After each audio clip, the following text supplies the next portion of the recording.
ভগবান বলেন ডাকার মতো ডাক হলে তোমাকে আমার কাছে আসতে হবে না, আমি নিজে তোমার কাছে যাব।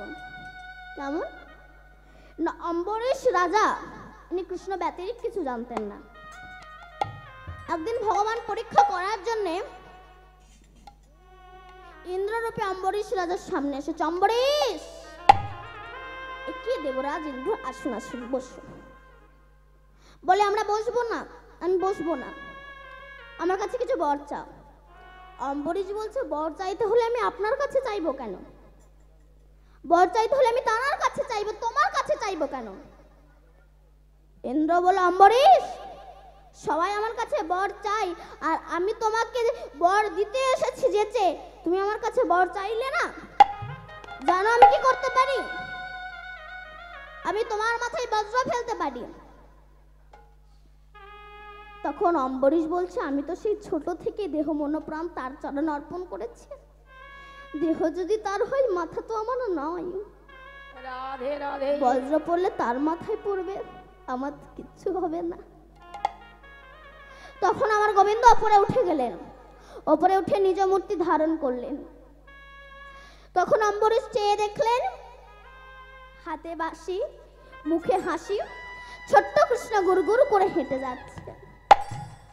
অম্বরীশ বলল প্রভু আপনি তো সবই জানেন, তবে পরীক্ষা করলেন কেন? একটু শান্ত হন। এই সামনের মায়েদেরকে বলছি একটু শান্ত হন।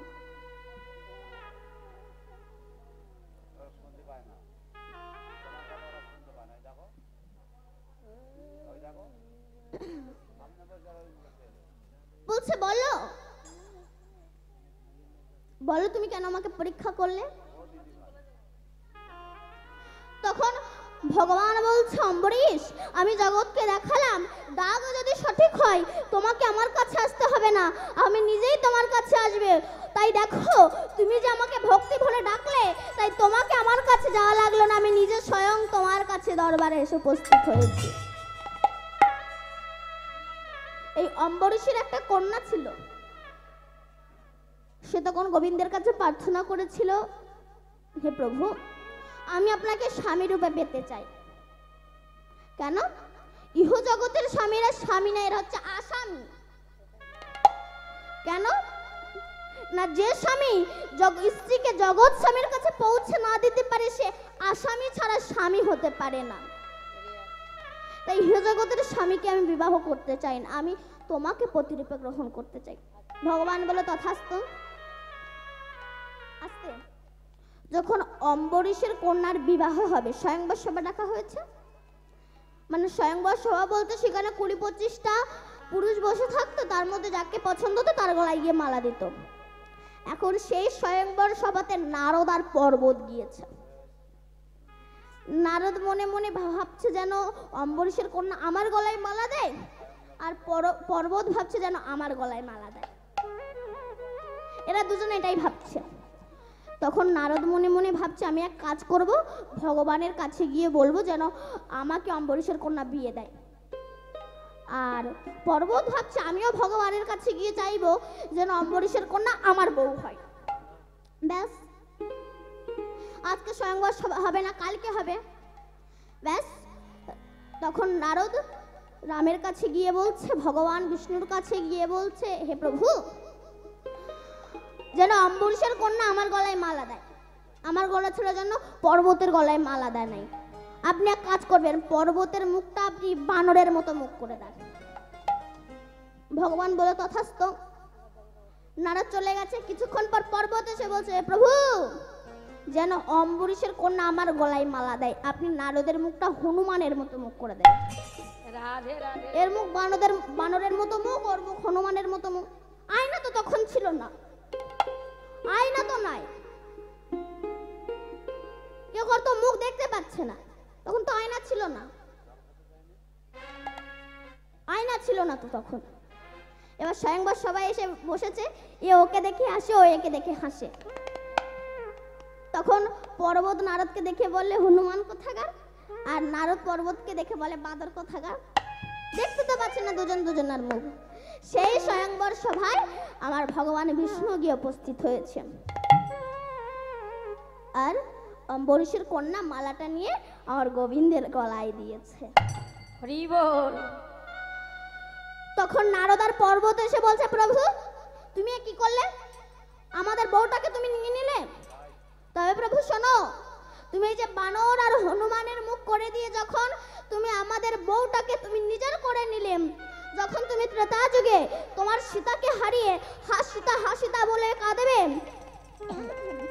সেদিনেই হনুমান বানর বানরই ছাড়া তোমার সীতাকে কেউ উদ্ধার করতে পারবে না। দিয়েছিল কোন দিন? একদিন সীতা দেবী সিঁদুর পরছে। হনুমান সীতা দেবীর কাছে গিয়ে বলছে, মা ও মা তুমি এটা কি পরছো? সীতা দেবী বলল, সিঁদুর। মা সিঁদুর পরলে কি হয়? তোমার প্রভু রামের মঙ্গলের জন্য। হনুমান বলে, একটু জল আনবে? সীতা দেবী জল আনতে গিয়েছে, হনুমান সব সিঁদুর মাখাই নিতে বসে আছে। সীতা দেবী এসে বলে, এই তুই কি করলি বাবা হনুমান? তখন হনুমান বলছে, ওইটুকু সিঁদুর পরে যদি আমার প্রভু রামের মঙ্গল হয়, তাই আমি সব সিঁদুর মাথায় পড়েছি, না জানি আমার প্রভু রামেরও কত না মঙ্গল হবে। রাধে রাধে। রাম যখন অযোধ্যায় ফিরে যাচ্ছে, সেই সময় হনুমান রামের কাছে গিয়ে বলছে, প্রভু দয়াময়, তোমার কাছে একটা জিনিস চাইবো প্রভু। কিছুই তো চাইনি জীবনে, তুমি অযোধ্যায় ফিরে যাচ্ছ, দেখা হবে কি না হবে জানি না, তুমি আমার প্রভু রাম আমার মা অঞ্জনাকে একটু দেখা দিয়ে আসবে। রাম বলল, যাবো, তুমি যাও, আমি পরে যাচ্ছি। আমি পরে যাচ্ছি। হনুমান গিয়েছে, অঞ্জনা বলল, বাবা তুই এতদিন কোথায় ছিলি? বলে, তীর্থে।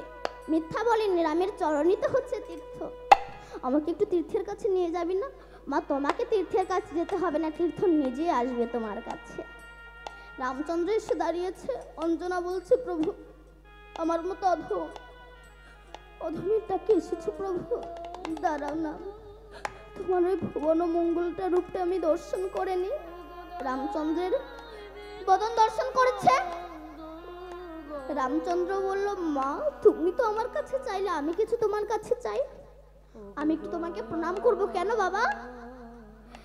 না, যে মা হনুমানের মতো পুত্রে গর্ভে ধারণ করে, যে পুত্র ভগবানকে ডেকে এনে মায়ের সামনে এসে দাঁড় করায়, সেই মাকে প্রণাম না করলে আমার ভগবতটা পূরণ হবে না। ইনি হলো ভগবান, যিনি প্রণাম করে, প্রণাম নিতে চায় না। দেখবেন বাবা,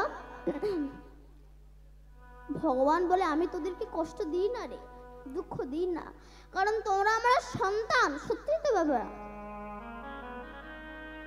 আমরা তো ভগবানের অমৃতের সন্তান।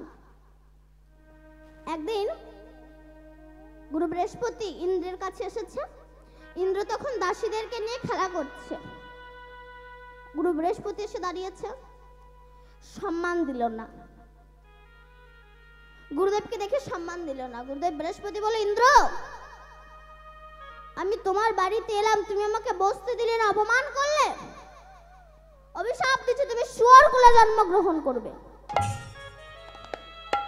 ব্যাস, ইন্দ্র শুয়োর হয়ে গেল। শুয়োর হয়ে মরতে এসেছে। মরতে এসে এক শুয়োরীকে বিয়ে করেছে, সন্তানাদি হয়েছে। পৃথিবীর সবচেয়ে মা নোংরা খায় কে বলুন তো? শুয়োর। ড্রেনের ভিতরে মুখ দিয়ে ওই মলের রসগোল্লা খায় শুকর, মলের রসগোল্লা খায়। ব্রহ্মা ভাবলো, হাই হাই, যে ইন্দ্র স্বর্গে অমৃত খেত, সে এখন শুয়োর হয়ে ড্রেনের ভিতরে মুখ দিয়ে ওই মলের রসগোল্লা খাচ্ছে। ছি ছি। ব্রহ্মা ভাবলো, ইন্দ্রকে যে ফিরিয়ে আনতে হবে। ব্রহ্মা এসেছে। ইন্দ্র তুমি শুয়োর নও, তুমি হচ্ছে ইন্দ্র বলতে এসেছে। সেই সময় ইন্দ্ররূপী শুয়োর দাঁত উঁচু করে গোতাতে আসছে। ব্রহ্মা বলল, তুমি শুয়োর নও, তুমি হচ্ছে ইন্দ্র, তুমি শুকর নও, তুমি অমৃত খেতে, চলো স্বর্গে ফিরে চলো। তখন ইন্দ্ররূপী শুয়োর বলছে, তোমার স্বর্গে এমন মলের রসগোল্লা পাওয়া যায়? বলে ব্রহ্মা বলে, তা তো পাওয়া যায় না। যাহা, আমি সুখে আছি, তোর হিংসা হচ্ছে দেখে, চল এখান থেকে। ব্রহ্মার কথা তো কিছুতেই শুনছে না। তত্ত্ব কি বলছে? আমরা পৃথিবীতে জন্মগ্রহণ করেছি গৌর গোবিন্দকে ভজন করার জন্য। আমরা যে তাদের অমৃতের সন্তান, কেন আমরা এই উচ্ছিষ্ট গ্রহণ করব? ভগবানের প্রসাদ পাবো, কেন উচ্ছিষ্ট গ্রহণ করব? অনেক সময় অনেক সাধুগুরু বৈষ্ণব আমাদেরকে চেতনা দেওয়ার জন্য আমাদের কাছে আসে, কিন্তু আমরা তাদের কথা মানি না। ব্রহ্মা তখন কি করলো? তার সন্তানগুলোকে মেরে দিয়েছে। তাও শুয়োর রূপে ইন্দ্র, তার চেতনা ফিরছে না। যখন ব্রহ্মা শুয়োরীকে মেরে দিয়েছে, মন্ত্রপুত জল ছিটিয়ে দিয়েছে, ইন্দ্র তুমি দেখো তো, তুমি শুকর নও, তুমি হচ্ছে ইন্দ্র। ইন্দ্রকে নিয়ে স্বর্গে চলে গিয়েছিল। দেখবেন আমাদের যদি কিছু একটা হয়, আমরা বলি ভগবানের বিচার নেই। কেন? যদি ভগবানের বিচার থাকতো তবে আমার সঙ্গে এমন হলো কেন? কিন্তু বাবা, ভগবান যা করে মঙ্গলের জন্যই করে। দেখবেন যদি চাষ ভালো হয়, কেউ যদি বলে এবারে ফসল কেমন হয়েছে, এবারে আমি, আমার বউ, আমার ছেলে, আমার মেয়ে এবারে খুব খেটেছি, খুব সুন্দর ফসল হয়েছে। আর যদি ভালো না হয়, এবারে ভগবান আর মুখ তুলে তাকালো না। মানে ভালোগুলো আমাদের, খারাপগুলো ভগবান করেছে। কিন্তু ভগবান যা করে মঙ্গলের জন্যই করে। এক রাজার মন্ত্রী বনে ঘুরছে, মৃগ শিকার করতে এসেছে। তা মন্ত্রীর ধাক্কা খেয়ে রাজা পড়ে গেছে, রাজার বুড়ো আঙুল কেটে গেছে। তখন রাজা পাটা উঁচু করে বলছে, দেখো মন্ত্রী, বুড়ো আঙুলটা কেটে গিয়েছে আমার। মন্ত্রী তো কৃষ্ণ ভক্ত ছিল, বলল মহারাজ, ভগবান যা করে মঙ্গলের জন্য। ও রাগ হয়েছে, আমার আঙুল কেটে গেছে, মঙ্গল হয়েছে? ধাক্কা দিয়েছে, পাক কয় পড়ে গেছে, ঝুলছে। সেই সময়, সেই দিন অমাবস্যা ছিল। মায়ের কাছে বলি দেবে, মায়ের সেবক ঘাতক বনে ঘুরছে, যদি একটা পাঠা পায়। ব্যাস, রাজা তো ভীষণ চেহারা, রাজাকে ধরে নিয়ে গিয়েছে। কিন্তু ওদের একটা নিয়ম আছে, পাঠা বলি দেওয়ার সময় যদি গা কোনো কাটা থাকে বা আঘাত থাকে, সেই পাঠাকে বলি দেওয়া যাবে না। কিন্তু কালী পূজা বা দুর্গা পুজোয়, কোনো পুজোতে পাঠাই বলি দেওয়া নিষিদ্ধ। কোনো শাস্ত্রে লেখা নেই পাঠা বলি দেওয়া। এবার রাজার সর্ব উলঙ্গ করে দিয়েছে, উলঙ্গ করে দেখছে পায়ের বুড়ো আঙুল কাটা। বলছে একে বলি দেওয়া যাবে না, রাজাকে ছেড়ে দিয়েছে। রাজা ছুটতে ছুটতে আসছে, মন্ত্রী তুমি বলেছিলে ভগবান যা করে মঙ্গলের জন্য, সত্যি? কেন রাজা মশাই? আমার আঙুল কেটে গিয়েছিল, তুমি বলেছিলে না ভগবান যা করে মঙ্গলের জন্য? আমাকে ধরে নিয়ে গিয়েছিল, কিন্তু যখন আমার পাকাটা দেখলো আমাকে ছেড়ে দিল। তোমাকে ফেলে দিয়ে অপরাধ করেছি, ক্ষমা করো। মন্ত্রী বলছে, মহারাজ আপনি আমাকে ফেলে দিয়েছিলেন, এটাও মঙ্গলের জন্য। বলে ফেলে দিয়েছি, আবার মঙ্গল কি করে? বলে যদি আপনি আমাকে না ফেলে দিতেন তবে আমাকে আপনার সঙ্গে থাকতে হতো, আর আপনার কাটা দেখে আপনাকে ছেড়ে দিয়ে তখন আমাকে মায়ের কাছে বলিয়ে দিত। এই জন্য ভগবান যা করে মঙ্গলের জন্যই করে। তাই গৌর হরি তাই রাধারানী ললিতার কণ্ঠ ধরে বলছে, ওরে ললিতা রে, আমি সুখের লাগিয়া এ ঘর বাঁধিন, অনলে পুরিয়া গেল। সুখের লাগিয়া এ ঘর বাঁধিন, অনলে পুরিয়া গেল। সুখের লাগিয়া এ ঘর বাঁধিন, অনলে পুড়িয়া গেল। আসিয়া সায়রে নায়ায় উঠিতে, উঠিবে সাগরে অনলয় উঠিবে।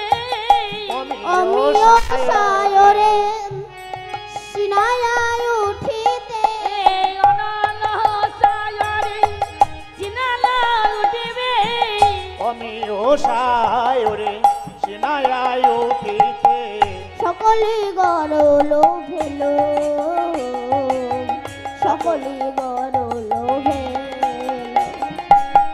অমিও সায়রে সিনায় উঠিতে সকলি গরলি ভেল, সকলি গরল ভেল। আমার ভাগ্যের দোষে সকলই হলো, ভাগ্যের দোষে সকলে গল, আমার ভাগ্যের দোষে সকলি হলো। তা না হলে এমন হবে বা কেন, আমি কারো দোষ দিই না রে। সে এমন গল তা না গলে আমার ভাবে কেন, ভাগ্যের দোষে এমন গল তা নলে হলে এমন কেন, আমার ভাগ্যের দোষে এমন গল। ললিতার কণ্ঠ ধরে বলছে, ওরে ললিতা রে, আমি কৃষ্ণধন ভালোবেসে আমার এই পরিণতি হলো। বিশ্বভানু সুকুমারিনী রায় কিশোরী বলছে, ওরে ললিতা, আমি কৃষ্ণধন ভালোবেসেছি বলে এই জগতে আমায় কেউ ভালোবাসে না। এই ব্রজ মাঝে সবাই আমায় কলঙ্কিনী বলে, কারণ আমি তোমায় ভালোবেসেছি বলে। এমন সময় বিশাখা এসে বলছে, রাধে, সুখেরও লাগিয়া যে জন ফুকারে দুঃখ যাই তারে ঠাই। সুখে লাগিয়া গায়ে পোকারে দুঃখ যায় তার ঠাই। সুখ দুঃখ দুটি ভাই, সুখ দুঃখ দুটি ভাই। সুখে লাগিয়া যে জন পোকারে দুঃখ দুঃখ দুটি ভাই, সুখ দুঃখ দুটি আজকে ভাই। যে থাকে সম্পদে তার মন থাকে না কৃষ্ণ পদে, কিন্তু যে থাকে বিপদে তার মন থাকে কৃষ্ণ পদে। একদিন রাস্তায় যেতে যেতে সুখ আর দুঃখের দেখা হয়েছে। দুঃখ সুখকে বলছে, ওরে সুখ রে, তুই কত ভালো রে, তুই যে বাড়িতে থাকিস কত আনন্দে থাকিস। তখন সুখ দুঃখকে বলছে, রে দুঃখ রে, তোর বোঝা ভুল রে। কেন? আমি যে বাড়িতে থাকি সেই বাড়িতে ফ্রিজ এসি থাকে, মাছ মাংস থাকে, কিন্তু সে ঘরে কৃষ্ণ ভক্তিটা থাকে না রে। সে ঘরে কৃষ্ণ ভক্তিটা থাকে না, কিন্তু তুই যার ঘরে থাকিস তার ঘরে কিছু থাক বা না থাক, অন্তত কৃষ্ণ ভক্তিটা থাকে রে। রাধে রাধে। সত্যি তো, আজ গরিব লোকেরা বেঁচে আছে বলে আজও কলিযুগের মাটিতে রাধা কৃষ্ণের পূজা হয়। কিন্তু এই বড় লোকেরা, উচ্চ শ্রেণীরা, এরা কুকুর বিশ্বাস করে, কিন্তু ভগবান যে সঠিক রাস্তা দেখায় তারা এগুলো বিশ্বাস করতে চায় না, এগুলো বিশ্বাস করে না তারা। তাই ওরে দুঃখ রে, তোর যদি ইচ্ছা হয় তুই বড় লোকের বাড়ি যা, আমি গরিব লোকের বাড়ি যাই। কেন জানিস? তুই যার ঘরে থাকিস সেই বাড়ির মালিক কত কষ্ট করে দিনান্তে সন্ধ্যেবেলা বাড়ি এসে ভাসে দুটি নয়ন জলে। তুই তো সন্ধ্যেবেলা সেই দুঃখী মানুষটার মুখে কৃষ্ণ নাম শুনতে পাস,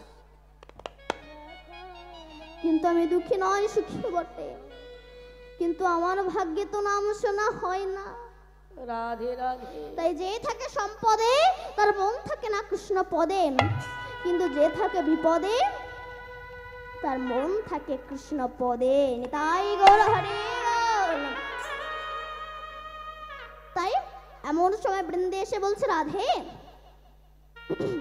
যার নামে তোর এত কলঙ্ক হয়েছে, তুই এক কাজ কর, নির্জনে বসে বসে তুই একবার তারে ডাক, দেখ সে অকলঙ্ক চাঁদ হেরিলে তোর সব কলঙ্ক দূরে যাবে। ডাকার মতো ডাকলে কি সে না এসে থাকতে পারে গো? কিশোরী তখন কেঁদে কেঁদে বলছে, হে দয়াময়, হে করুণাধি ভগবান, এই দাসীর কথা কি তোমার একবারও মনে পড়ে না? দেখে যাও, দেখে যাও এই দাসীর কি দশা হইল, একবার দেখে যাও। ডাকার মতো ডাকলে পরে আর কি হরি থাকতে পারে? রাধে ডাকার মতো ডাকলে অবশ্যই তিনি আসবেন। হরি নামটা করো, হরি নামে, হরি নামে। ত্রিপুট পর্বতের পার্শ্ববর্তী একটা পদ্ম সরোবর ছিল। সেই পদ্ম সরোবরের উপকূলে একটা বিশাল বড় জঙ্গল ছিল। সেই জঙ্গলে এক হাতি বাস করত। হাতির মধ্যে একজন দলপতি থাকে, তাকে বলা হয় দাঁতাল হাতি। যেমন সংসার বনের ভিতরে স্ত্রী পুত্র নাতি নাতনি, এদের মধ্যে দলপতি কেনা যিনি বাড়ির মালিক। পশুদের মধ্যে একতা থাকে, একটা পশু আর একটা পশুর কথা শুনে, কিন্তু মানুষের মধ্যে একটা মানুষ আর একটা মানুষের কথা মানতে চাই না। তো দলপতি হাতির একদিন ইচ্ছা হলো বৈশাখ মাসে জ্যৈষ্ঠ মাসের প্রচন্ড গরমে একটু পদ্ম সরোবরে অবগাহন করতে যাবে। তা নিজের প্রিয়জন, বন্ধু বান্ধব, আত্মীয় স্বজন, ছেলে পুত্র স্ত্রী নাতি নাতনি সবাইকে নিয়ে এসেছে জলে একটু অবগাহন করার জন্য। স্নান করতে করতে আত্মভোলা হয়ে গিয়েছে। যেমন আমরা সংসার বনের ভিতরে খেলা করতে করতে যেমন আমরা আত্মভোলা হয়ে যাই, দিন দিন যে চুল পেকে যাচ্ছে, চোখে অস্পষ্ট দেখছি, কানে ভালোভাবে শুনতে পাচ্ছি না, মুখ তুবড়ে গেছে, চামড়া ঝুলে গিয়েছে, অনেক ফেস ওয়াশ মাখছি, কোনো কাজ হচ্ছে না, আগেকার মতো ডিজাইনার নাই, চলে আমাদেরকে যেতে হবে, এটা আমরা ভুলে গিয়েছি।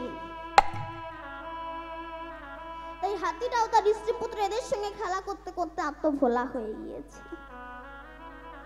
কিন্তু পদ্ম সরোবরে যেখানে যত বেশি আনন্দ, সেখানে তত বেশি কষ্ট। যেমন রোল, চাউমিন, ফুচকা, এগুলো মুখে ভালো লাগে, ভেতরে গিয়ে অ্যাসিড বাঁধায়। কিন্তু তিতো মুখে ভালো লাগে, ভেতরে ভালো কাজ হয়। হরিনাম আমাদের কাছে তিতোর মতো লাগে, কিন্তু ভেতরে ভালো কাজ হয়। যখন আত্মভোলা হয়ে গেল, এই পদ্ম সরোবরে একটা কুমির বাস করত। এটা কোনো গল্প কথা নয়, শ্রীমদ্ ভাগবতের দৃষ্টান্ত। একটা কুমির বাস করত। যখন আত্মা ভোলা হয়ে গেল, সেই সময় সেই কুমিরটা এসে হাতির পায়ে কামড়ে ধরেছে। তখন হাতি দেখছে দূর থেকে তার প্রিয়জন, আত্মীয় স্বজন সবাই দেখছে, কাছে কেউ আসছে না। এক এক করে সবাই জল থেকে উঠে চলে গেল। তখন হাতি ডেকে বলল, হে দয়াময়, যাদেরকে আমি আমার আপন ভেবেছিলাম তারা তো আমার আপন নয়। যাদের জন্য আপনি সারা জীবন খেটেছেন, শেষে আপনার জায়গা হচ্ছে বারান্দার এক কোণ। ছেলে আর বাবা বলে ডাকে না, বাবার কাছে যাই না, বাবাকে ছই না। কেন? ছুলে যদি সেই রোগ তার হয়, সেদিন চোখের জল আর হরিবিনে আর তোমার কোনো গতি নেই। তখন হাতে নয়ন জলে ভেসে রাখছে, দয়াময়, দুঃখের দিনে নয়, সুখের দিনে বন্ধু মেলে, দুঃখে মেলে না। যাদেরকে আমি আমার আপন ভেবেছিলাম তারা আমার পর, কিন্তু তোমাকে পর ভেবেছিলাম, শেষের দিনে তুমি বিনে আর কোনো গতি নেই। রাধে রাধে। জীবনে একটা ফুল তুলসী তো তোমার চরণে অর্পণ করতে পারিনি। তোমার পূজার ফুল পা দিয়ে মারিয়ে চলে গিয়েছি। তোমাকে পর ভেবেছিলাম, কিন্তু আমি অধম বলে তো আমাকে কিছু কম করে দাওনি। তুমি সবই তো দিয়েছ, প্রতিদানে তুমি তো কিছু চাওনি। আমি অধম বলে, আমি পশুকুলে জন্মগ্রহণ করেছি বলে কিছুই তো আমাকে তুমি কম দাওনি, সবই দিয়েছ। তুমি আমাকে কৃপা করেছিলে, করুণা করেছিলে, আমাকে ভালোবেসেছিলে, আমি তোমাকে ভালোবাসতে পারিনি। তাই হাতিটা আজ কেঁদে কেঁদে বলছে, হে দয়াময়, আমি সকল দুয়ার হইতে ফিরিয়া তোমার দুয়ারে এসেছি। আমি সকল দুয়ার হইতে ফিরিয়া তোমার দুয়ারে এসেছি। সকল দুয়ার হইতে ফিরিয়া তোমার দুয়ারে এসেছি। আমি সকল দুয়ার হইতে ফিরিয়া তোমার দুয়ারে এসেছি। সকল দুয়ার হইতে ফিরিয়া তোমার দুয়ারে এসেছি। আমি কত নাতিত ঘুরিয়া ফিরিয়া, কত নাতিত ঘুরিয়া ফিরিয়া দয়ার তোমার চরণে ঘুরেছি। সকলি দুয়ার হইতে ফিরিয়া তোমার দুয়ারে এসেছি। আমি সকলি দুয়ার হইতে ফিরিয়া তোমার দুয়ারে এসেছি। লহ লহ জীবনের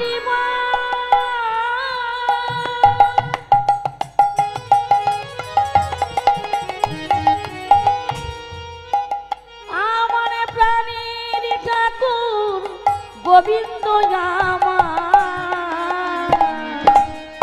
হাতি তখন কেঁদে কেঁদে গোবিন্দের কাছে বলছে, এই লঘ লঘ জীবনের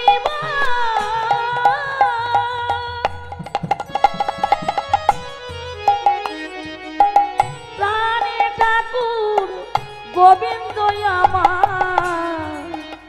আমার অশ্রুসিত সজল নয়নে দয়া, অশ্রুসিত সজল নয়নে তোমার চরণে এসেছি। সকল দুয়ার হইতে ফিরিয়া তোমার চরণে এসেছি। সকল দুয়ার হইতে ফিরিয়া তোমার চরণে এসেছি। কত নায়াঘা সয়েছি গা,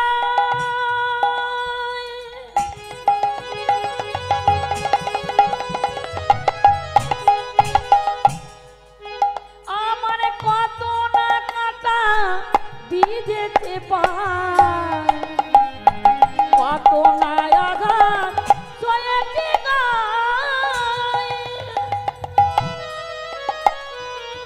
কত না কাটা বিজেতে পায়। আমার এই অসময় ওহে দয়াময়, আমার দয়াল কিছু নাই, আমার অস্থি চর্ম সব সব হয়েছে তোমার চরণে এসেছি দয়াল। আমার এই অসময় ওহে দয়াময়, এই অসময় ওহে দয়াময়, কোলেতে তুলিয়া দিল সকলে দুয়ার হইতে ফিরিয়া তোমার দুয়ারে এসেছি। আমি তোমার দুয়ার হইতে ফিরিয়া তোমার চরণে এসেছি। আমি সকল দুয়ার হইতে ফিরিয়া তোমার চরণে এসেছি। হাতিরা তখনও তার সুর দিয়ে পদ্ম সরোবর থেকে একটি পদ্ম ফুল তুলে ওং নমো ব্রহ্মণ্য গো ব্রহ্মণ্য হিতায় চ জগদ্ধিতায় কৃষ্ণায় গোবিন্দায় নমো নমঃ। হে কৃষ্ণ করুণা সিন্ধু দীনবন্ধু বন্ধু জগৎপতে গোপেশ গোপিকা কান্ত রাধা কান্ত নমস্তুতে এই বলে একটা পদ্ম ফুল উড়িয়ে দিয়েছে। সেই সময় সেই পদ্মটা উঠতে উঠতে এসে মা লক্ষ্মীর চরণে এসে পড়েছে।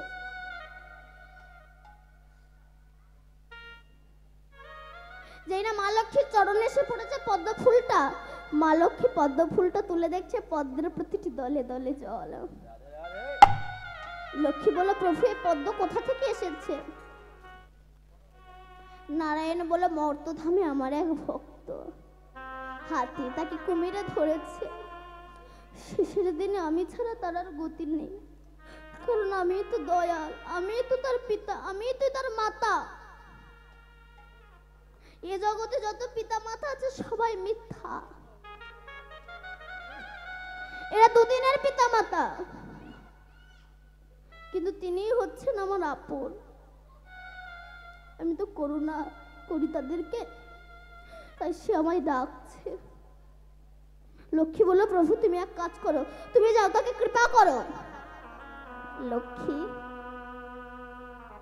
আমি তো সবাইকে কৃপা করি মাতৃগর্ভ থেকে, কিন্তু মানুষ যখন পয়সার মালিক হয়ে যায়, নিজের স্ত্রী পুত্রকে কাছে পেয়ে যায়, সেই সময় আমাকে ভুলে যায়। তাই আমি তাদেরকে একটু কষ্ট দিতে চাই, অন্যথা আর কিছু নয়। লক্ষ্মী দেবী বলল, প্রভু আমি আপনার চরণ ধরছি, আপনি যান। সেই সময় আমার ভগবান গরুরকে ডেকেছে, গরুর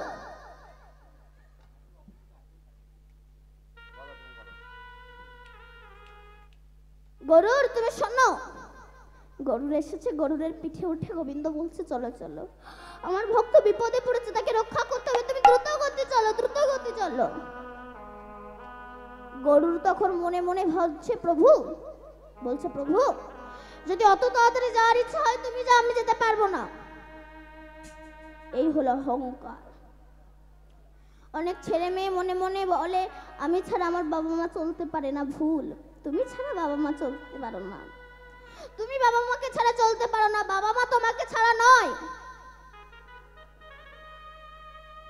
বাবা মা তোমাকে ছাড়া নয়, তুমি বাবা মাকে ছাড়া চলতে পারো না।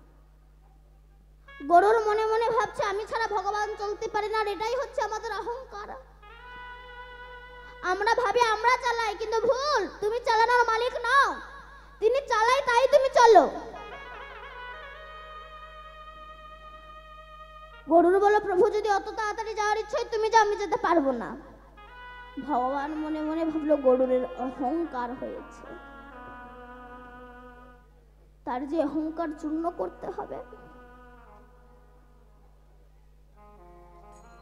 গরুর বলল, প্রভু তুমি নেমে যাও, আমি যাচ্ছি পরে, আমি অত তাড়াতাড়ি যেতে পারবো না। ভগবান নেমে গেলেন। গরুর মনে মনে ভাবলো, আমি ছাড়া ভগবান চলতে পারে না, আমি আগে গিয়ে গোবিন্দের সামনে গিয়ে বসবো। এই বলে যে উঠতে গিয়েছে, আর উঠতে পারে না। তখন গরুর দূর থেকে ডেকেছে, দয়াময়, আমি ভেবেছিলাম আমি আপনাকে চালাতাম, কিন্তু আপনি নেমে যাওয়ার পর বুঝতে পারছি আপনি আমাকে চালাতেন না, আপনি আমাকে চালাতেন, তাই আমি চলতাম। আবার গরুরের পিঠে উঠে পদ্ম সরোবরে এসেছে। আবার হস্তে নয়ন জলে ভেসে, কৃষ্ণ কৃপা করো বলে কেবল ভাসে দুটি নয়ন জলে। তখন আমার গোবিন্দ কি করেছে, যখন হাতি কাঁদছে, হস্তি যখন প্রভুর চরণ ধরে কাঁদিতে লাগিল, প্রভুর চরণে ধরে কাঁদিতে লাগিল, সুদর্শন চক্রকে আহ্বান করি কুমিরের মস্তক ছেদন করিল। মস্তক ছেদন করিল, মস্তক ছেদন করিল যখন হস্তি কৃপা পেয়ে গেল, কৃপা পেয়ে গেল, স্বর্গ হইতে পুষ্প বৃষ্টি উলধ্বনি হরিধ্বনি হইতে লাগিল, হরিধ্বনি হইতে লাগিল। তাই ডাকার মতো ডাকলে সে কি না এসে থাকতে পারে?